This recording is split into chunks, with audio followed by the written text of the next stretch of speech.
purpose. Abogin took hold of the door handle and bowed his head.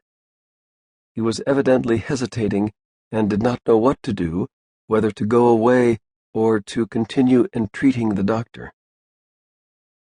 "Listen," he said fervently, catching hold of Kirilov's sleeve. "I well understand your position. God is my witness that I am ashamed of attempting, at such a moment, to intrude on your attention. But what am I to do? Only think, to whom can I go? There is no other doctor here, you know. For God's sake, come. I am not asking you for myself. I am not the patient." A silence followed. Kirilov turned his back on Abogin, stood still a moment, and slowly walked into the drawing-room. Judging from his unsteady mechanical step, from the attention with which he set straight the fluffy shade on the unlighted lamp in the drawing-room, and glanced into a thick book lying on the table, at that instant he had no intention, no desire, was thinking of nothing, and most likely did not remember that there was a stranger in the entry. The twilight and stillness of the drawing-room seemed to increase his numbness. Going out of the drawing-room into his study, he raised his right foot higher than was necessary, and felt for the doorposts with his hands, and as he did so there was an air of perplexity about his whole figure, as though he were in somebody else's house, or were drunk for the first time in his life, and were now abandoning himself with surprise to the new sensation. A broad streak of light stretched across the bookcase on one wall of the study. This light came together with the close, heavy smell of carbolic and ether from the door into the bedroom, which stood a little way open. The doctor sank into a low chair in front of the table.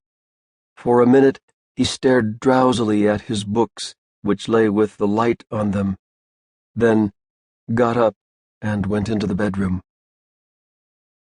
Here in the bedroom reigned a dead silence.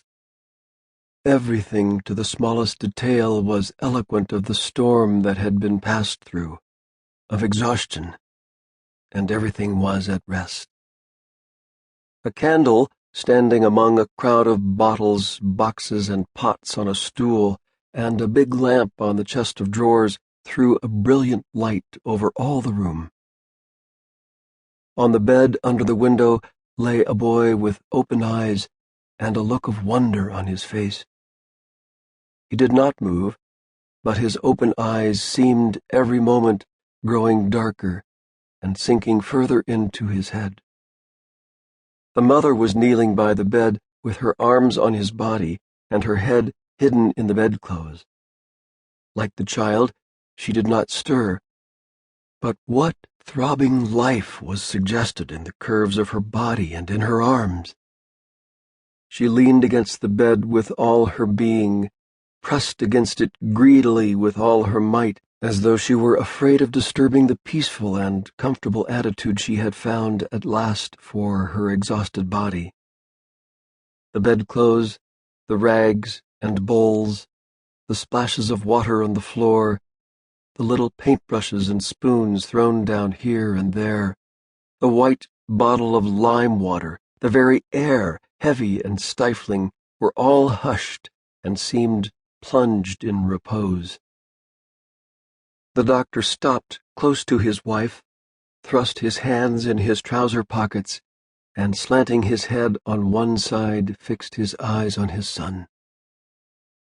His face bore an expression of indifference, and only from the drops that glittered on his beard it could be seen that he had just been crying.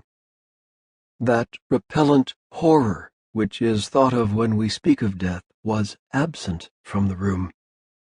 In the numbness of everything, in the mother's attitude, in the indifference on the doctor's face, there was something that attracted and touched the heart, that subtle, almost elusive beauty of human sorrow which men will not for a long time learn to understand and describe, and which it seems only music can convey.